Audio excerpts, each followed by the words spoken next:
Sriman Narayana Narayan Hari Hari Sriman Narayana Narayan.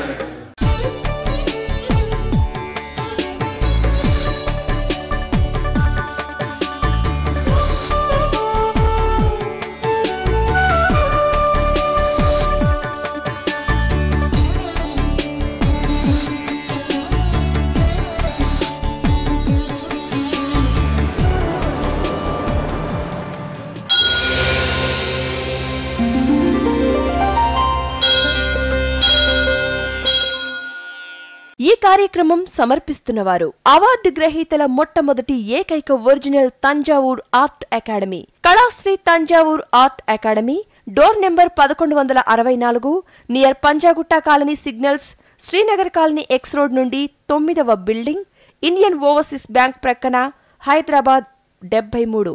Website www.kalasriarttemple.com। Sriman Narayana Narayan Hari Hari Sriman Narayana Narayan Hari Hari Sriman Narayana Narayan Hari Hari Sriman Narayana Narayan Hari Hari. కనపడని సర్వదేవతల చిత్రాలను కనుల ముందు సాక్షాత్కరింపచేసే దైవాంశ కళ చిత్రకళ. పుట్టుకతో మాత్రమే వచ్చే అరుదైన చిత్రకళను రత్నశాస్త్రం, నాడీశాస్త్రం, వర్ణశాస్త్రం, వాస్తు, జ్యోతిష్య, సాముద్రిక లక్షణాలన్నింటితో క్రోడీకరించి బ్రహ్మీ ముహూర్తంలో నక్షత్రయుక్తంగా దేవీ దేవతల అదృష్ట చిత్రాలను చిత్రీకరించటం కళాశ్రీ కేశవ గురుస్వామి ప్రత్యేకత. వీరి తండ్రిగారైన గురుస్వామి సిద్ధయోగి శాస్త్రీయ చిత్రకారుడు కావటం చేత వారి నుండి వారసత్వంతో గురు శిష్య పరంపర సంప్రదాయ పద్ధతిలో యోగా, చిత్రకళను తీవ్ర సాధన చేసి వాటిని అభ్యసించారు. అంతేకాక తమిళనాడు ప్రభుత్వం నుంచి 9 డిప్లొమోలు మరియు దరిదాపు అన్ని రాష్ట్రాల నుండి జాతీయ స్థాయి అవార్డులు, రివార్డులు అందుకోవటం ఎంతో విశేషం. వీరి సంతానం కూడా చిత్రకారులే కావటంతో పాటు వీరు కూడా అవార్డ్స్ గ్రహీతలే కావటం మరో విశేషం. వీరి కుటుంబంలోనే పద్మశ్రీ, కళాశ్రీ అవార్డుల పంట పండింది. ప్రభుత్వం వారు వీరి ప్రతిభను గుర్తించి గురు శిష్య పరంపర చిత్రకళా పీఠానికి గురువుగా నియమించారు. కళాశ్రీ కేశవ గురుస్వామి చందమామ, బొమ్మరిల్లు వంటి అనేక పత్రికలకు చిత్రకారునిగా పనిచేయటమే కాక జాబిల్లి అనే మాసపత్రికకు చిత్రకారునిగా, సంపాదకుడిగా, ప్రచురణకర్తగా తన ప్రతిభ పాటవాలను ఆనాడే చాటుకున్నారు. సిరి సంపదలను ప్రసాదించే అదృష్ట వాస్తు చిత్రాలను చిత్రీకరిస్తూ వీటిలో అదృష్ట ముద్రలను, అదృష్ట సంకేతాలను జోడించి క్రోడీకరించి త్రికళా చిత్రాలను అందరి పూజా గదులలోనూ మరియు వాస్తుపరంగా దేవతల చిత్రాలను వీరికున్న అరుదైన చిత్రకళాయోగ సాధనతోనే బ్రహ్మీ ముహూర్తంలో చిత్రీకరించి అందరికీ అందజేస్తారు కళాశ్రీ కేశవ గురుస్వామి. త్రికళా జ్ఞానంలోనికి సుస్వాగతం. श्रीमन्नारायण नारायण हरि हरि श्रीमन्नारायण नारायण हरि हरि श्रीमन्नारायण नारायण हरि हरि श्रीमन्नारायण नारायण हरि हरि। గణపతి ముద్రల గురించి చెప్పాలంటే అనంతమైన వివిధ రూపాల ముద్రలు ఉన్నాయి, అదృష్ట సంకేతాలు ఉన్నాయి, ఎన్నో అర్థాలు పరమార్థాలు ఉన్నాయి.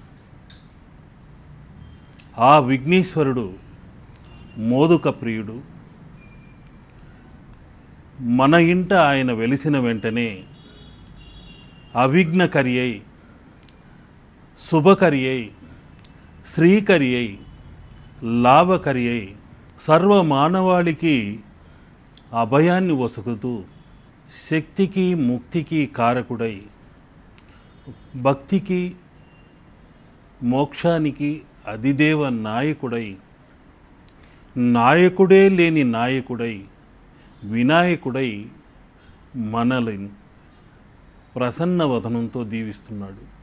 ఆయన శిరస్సు పైన ఉన్న నెలవంక మనోకారకుడైన చంద్రతత్వము, మన మనస్సుకు అధిపతి గణపతి, ఆయన శిరస్సు పైన ఉన్న చంద్రవంక మనలోని ఎలాంటి వంకర టింకర ఆలోచనలు కలుగకుండా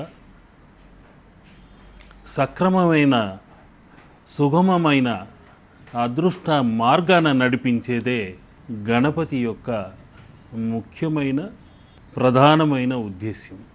మద జలములను స్రవిస్తూ మన ఇంట అమృత జలములను స్రవిస్తూ మనల్ని దీవిస్తూ ఉన్నవాడే విఘ్న వినాయకుడు. ఆది అంతము లేని విశ్వంబరుడు ఆయన. యముడికే యముడైన శివుడి పుత్రుడు. అతి పటిష్టమైన వజ్రాయుధము కంటే దృఢమైన ఏకదంతము కలవాడు. ఆ విఘ్న వినాయకుడి కరుణా కటాక్షం ఎక్కడైతే కలుగుతుందో ఆ ఇంట ఛాయా దోషాలన్నవి ప్రవేశించవు. కొందరికి దృష్టి దోషం తగిలిన వెంటనే చిన్న సమస్యకే ఆగ్రహావేశాలతో, ఆ కేతుఛాయ దోషముతో, భర్త రాహు ఛాయా దోషముతో ఇరువురు రెండు కత్తులై నిత్యం పోరాడుతూనే ఉంటారు. చీటికి మాటికి రణరంగాన్ని సృష్టిస్తుంటారు. ఇక కుజదోషం కూడా కాస్త తోడైతే ఆ ఇంట విడాకుల వరకు వెళ్ళే పరిస్థితి ఏర్పడుతుంది. అటువంటి పరిస్థితి రాకుండా ఉండాలంటే సర్వమంగళ శుభకరుడైన ఈ ఉర్లీ గణపతిని మీ ఇంట ప్రతిష్ఠించిన వెంటనే ఎటువంటి గ్రహ దోషాలున్నా తప్పనిసరిగా తొలగిపోతాయి. గృహపరంగా వాస్తు దోషాలుంటే, గ్రహపరంగా జాతకరీత్యా దోషాలుంటే అవన్నీ తొలగింపచేసేవాడే ఇక్కడున్న ఉర్లీ గణపతి. ఎటువంటి దృష్టి దోషాలనైనా త్రికోణతత్వంతో ఎదుర్కోవటానికి ఒక పురుషతత్వముతో నిర్మించబడిన శిలగా మారిన, శిల్పంగా మలచబడిన విఘ్న గణపతి, ఉర్లీ గణపతి మీరు ఇప్పుడు చూస్తున్నారు. ఆ ఉర్లీ గణపతిని బ్రహ్మీ ముహూర్తంలో చెక్కించి ఆ తరువాత వాస్తు కొలతలతో అన్ని విధాల అందులో ముద్రలు మలచి ఇక్కడున్న ఈ ఉర్లీ కూర్మతత్వముతో ఉన్నది. భూమిలోని మలిలాన్ని కూడా సంగ్రహించగలది. ఈ కూర్మంలో జలాన్ని నింపి ఉప్పురాళ్ళు 4 రాళ్ళు వేసి ఇక్కడున్న వినాయకుడికి నువ్వుల నూనె రాసి ఆ తరువాత గంధము కుంకుమ పెట్టి శనివారం అది మార్చుతూ ఈ విఘ్న వినాయకుడు ఎటువంటి దురదృష్టికరమైన తరంగాలనైనా ఇక్కడున్న ఉర్లీ గణపతి సంగ్రహించి ఆ దృష్టి దోషాన్ని పటాపంచలు చేసే అతి అద్భుతమైన ఉర్లీ తత్వం ఇది. ఇక్కడున్న ఉర్లీ గణపతిని కాస్త నిశితంగా చూశారంటే ఆ శ్రీహరి మహావిష్ణువై కూర్మతత్వముతో మందరగిరిని మోస్తూ ఈ సాగర మదనములో అటువైపు అసురులు ఇటువైపు దేవతలు మదనం చేస్తుంటే అమృతం అనే లక్ష్మి పుట్టుకొచ్చింది. అటువంటి తత్వంతోనే ఈ ఉర్లీ గణపతిని నేను నా మనోదృష్టికి అందిన పద్ధతిలో సరి అయిన కొలతలతో వాస్తు ముద్రలతో పురుష లక్షణాలు కల శిలతో మలచి ఈ విధంగా ఉర్లీ గణపతి వాస్తు దోషాల నివారణను కల్పించే గణపతిగా అందరికీ అందిస్తూ వస్తున్నాను. అనేక రకాలైన ప్రయోజనాలతో వారి సమస్యలన్నీ తొలగి ఫోన్ల ద్వారా సంతోషంతో గురువుగారు ఈ ఉర్లీ గణపతి పెట్టిన వెంటనే మా కోర్టు సమస్యలు తీరాయి, దృష్టి దోషాలు తొలగాయి, ధనాకర్షణ పెరిగింది, అంతకు ముందున్న వాస్తు దోష ప్రభావం కూడా తగ్గి కాస్త హాయిగా నిద్రపోగలుగుతున్నాము అని రకరకాలుగా తెలుపుతూ వస్తున్నారు. వారికందరికీ నా కృతజ్ఞతలు. ఇంకా మున్ముందు ముద్రల ద్వారా కూడా మీకు మంచి అదృష్ట ఫలితాలని అందించే చిత్రాలని తప్పకుండా అందించి తీరుతాను. ఈ శూర్పకర్ణుడు లంబోదరుడు తన విశాలమైన చెవులను విసన కర్రల్లా ఊపుతూ మలయ మారుత పవనాల్ని, అదృష్ట పవనాల్ని, ఆ తరంగాలని మన ఇంట నింపేందుకే అతి ఆనందముతో సంతోషముతో మన పూజల్ని అందుకొని ఆ మలయ మారుత పవనాల్ని, అదృష్ట తరంగాల్ని మన ఇంట ప్రవేశించేలా ఆనందంగా ఆ చెవుల ద్వారా మనకు అదృష్ట తరంగాల్ని అందజేస్తున్నాడు. మనం పూజించే విధానాన్ని బట్టి ఆ విఘ్న వినాయకుడు ఆనందపడి తప్పనిసరిగా కోరిన వల్ల నెరవేర్చడానికే విఘ్న వినాయకుడై ఉన్నాడు. జన్మ నక్షత్రం అంటేనే హస్త నక్షత్రం. హస్త, హస్తి ఇవన్నీ గజమునకు మరొక పేరు. సులభ శైలిలో ఏనుగని పిలుస్తుంటాం. ఆ ఏనుగు తల ఏ విధంగా ఉందో నక్షత్ర మండలంలో కూడా విఘ్నేశ్వరుడి ఆకారం ఆ నక్షత్ర సమూహం ఏర్పడి ఉంటుంది. అందుకని హస్తా నక్షత్రం రోజున ఈ విఘ్న వినాయకుడు పుట్టాడని చెప్పుకుంటుంటాం. ఇలాంటి హస్తా నక్షత్రం రోజునే చంద్రుడు ఆ నక్షత్రంతో కలిసి ఉంటాడు. చంద్రో మానస్యో జాతః అన్నారు. మనోకారకుడైన చంద్రుడు ఒక వ్యక్తికి బలమైన దృఢమైన చిత్తాన్ని ఇవ్వాలన్నా, ఆలోచనల్ని కలిగింప చేయాలన్నా, మానసిక బలం కావాలన్నా కూడా ఆ చంద్రుడి యొక్క అనుగ్రహం ఉండాలి. ధియో యోన ప్రచోదయాత్ అని వేదాలు చెబుతున్నాయి. అంటే ఆ సూర్యుడి తేజస్సే ప్రకాశవంతమైన తత్వము. ఆ తేజస్సు యొక్క రూపమే వినాయకుడు. అటువంటి వినాయకుడికి భూతత్వము ముఖ్యమైనది. ఎందుకంటే మూలాధార చక్రం అన్నది షట్చక్రాలలో భూతత్వము కలిగినది. తేజస్సునిచ్చే సూర్యతత్వము ఒక నేత్రమైతే మనస్సుకు బలాన్ని ఇచ్చేది చంద్రుడు కాబట్టి ఆయన ఒక నేత్రమై ఆ విఘ్న వినాయకుడికి రెండు వైపులా సిద్ధి బుద్ధి తత్వముతో నేత్రాలై ప్రకాశాన్ని మనకు అందిస్తున్నాయి. ఆయన బ్రహ్మచారి, భార్యలంటూ లేరని కొన్ని పురాణాలు చెబుతున్నా ఆయనకి ఇరువైపులా అభయ వరద ముద్రలే సిద్ధి బుద్ధి తత్వముతో మనల్ని అనుగ్రహిస్తుంటాయి.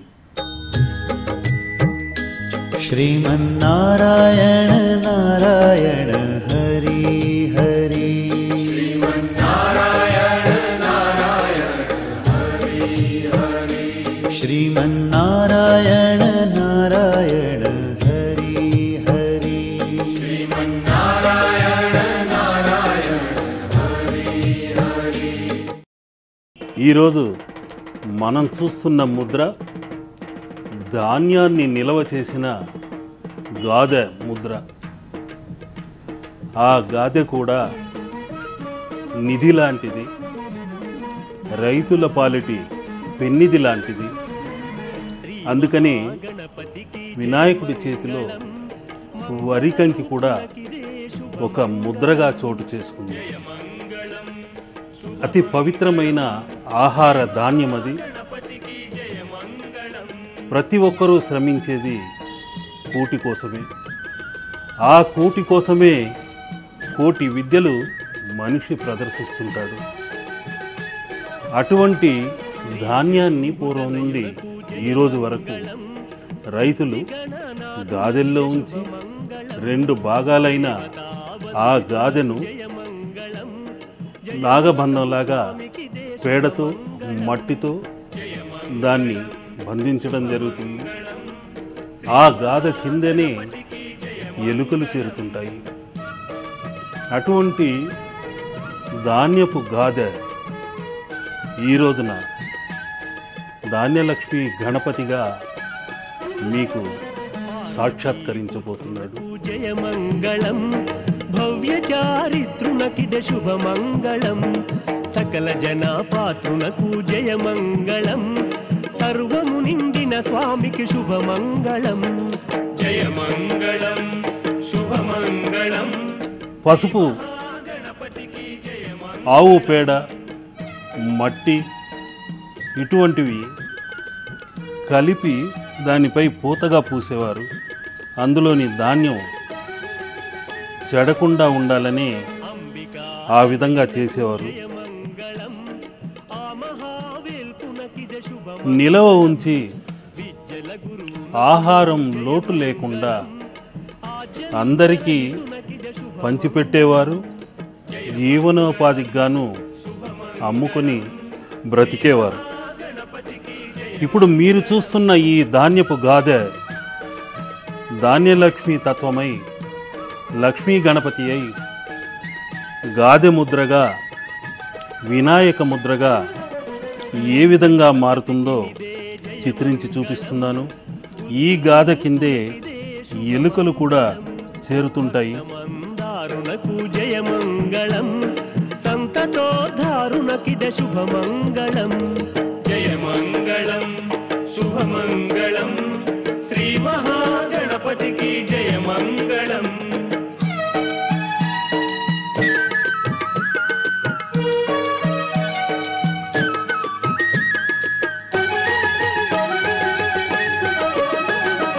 అగ్రపూజ్యునకిదే జయమంగళం ఆది గురువునకు నిదే శుభమంగళం అగ్రగణ్యునకిదే. ఈ అభయ గణపతి ఉన్న చోట తప్పనిసరిగా ధన ధాన్యాలకు లోటంటూ రాకుండా ఉండాలని ఆ విఘ్న గణపతిని ప్రార్థిస్తూ ఈ చిత్రాన్ని చిత్రిస్తున్నాను. శ్రీ పురాణ పురుషునకు జయమంగళం శ్రీ కుమార గురువునకు శుభమంగళం ఏకదంత రూపునకిదే జయమంగళం మూషిక వాహనునకిదే శుభమంగళం జయమంగళం శుభమంగళం శ్రీ మహాగణపతికి జయమంగళం శ్రీ మహాగణపతికి జయమంగళం మంగళ రూపునకిదే శుభమంగళం జయమంగళం శుభమంగళం. ఆయన అభయహస్తంలో కూడా ఈ విధంగా మనం ఓం అన్నది సందర్శించుకోవచ్చు. ఈ గణపతి అభయముద్ర గణపతి అయి ధనధాన్య ముద్ర గణపతి అయి మీ ఇంట ఆనందమయమైన జీవితాన్ని మీకు ప్రసాదించాలని, ఆ విఘ్న గణపతి మీకందరికీ ఆయురారోగ్య భోగభాగ్యాలను అందచేయాలని త్రికరణ శుద్ధిగా కోరుకుంటున్నాను.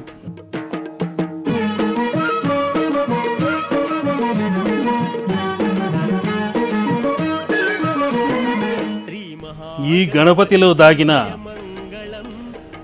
గాదె ఈ పచ్చని వర్ణముతో, సస్యశ్యామల వర్ణముతో ఉందని మీకు తెలియజేయడానికి మరొక్క మారు ఆ గాథ యొక్క ఆకారం గణపతిలో ఎలా ఇమిడి ఉందో చూపించడానికే మళ్ళీ చిత్రిస్తున్నాను. ఆ గాదె నడుముకున్న అతుకు ఈ విధంగా నాగబంధమై కుండలిని శక్తికి ప్రతీకగా ఆ నాగబంధం ఉంది. అందులో మరొక పరమార్థం కూడా దాగి ఉంది. మితబుక్ హితబుక్ అన్నారు. ఏదైనా మితంగా తినాలి, హితం అదే. లేకుంటే ఇలా కడుపు బద్దలవుతుంది, మోయలేని పరిస్థితి వస్తుంది. చివరికి చిట్టెలుక లాంటి వ్యక్తులపైన కూడా మనం ఆధారపడవలసి వస్తుంది. నడవలేక భారీ కాయంతో జీవితం దుర్భరమవుతుందని తెలిపే మరొక సందేశం కూడా ఇందులో దాగి ఉంది.